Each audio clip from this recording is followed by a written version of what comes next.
Coba bahan yang pertama apa ini? Air. Air ini siapa yang menciptakan? Allah. Untuk apa Allah ciptakan air? Untuk minum. Untuk minum apa lagi? Mandi. Wudu. Banyak sekali manfaat air. Ya, kalau tidak ada air, ya betul. Kalau tidak ada air bisa kita hidup? Tidak bisa. Kita nggak bisa minum, nggak bisa makan, nggak bisa masak, ya kan? Nah terus kita harus boleh nggak kalau kita buang-buang air? Tidak boleh. Iya. Nah, oke. Terus bahan yang kedua, ini sudah ada, siapa tahu ini?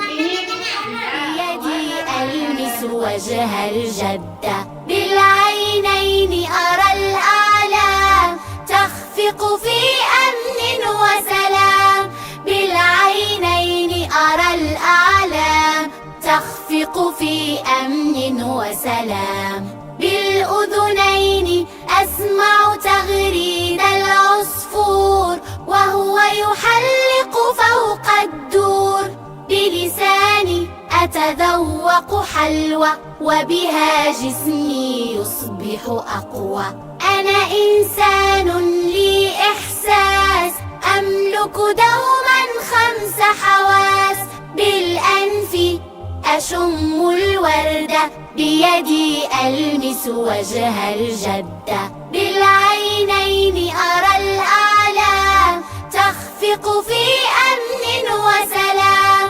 بالعينين أرى الأعلام تخفق في أمن وسلام بالأذنين أسمع تغريد العصفور وهو يحلق فوق الدور بلساني أتذوق حلوى وبها جسمي يصبح أقوى ألمس وجه الجدة بالعينين أرى الأعلام تخفق في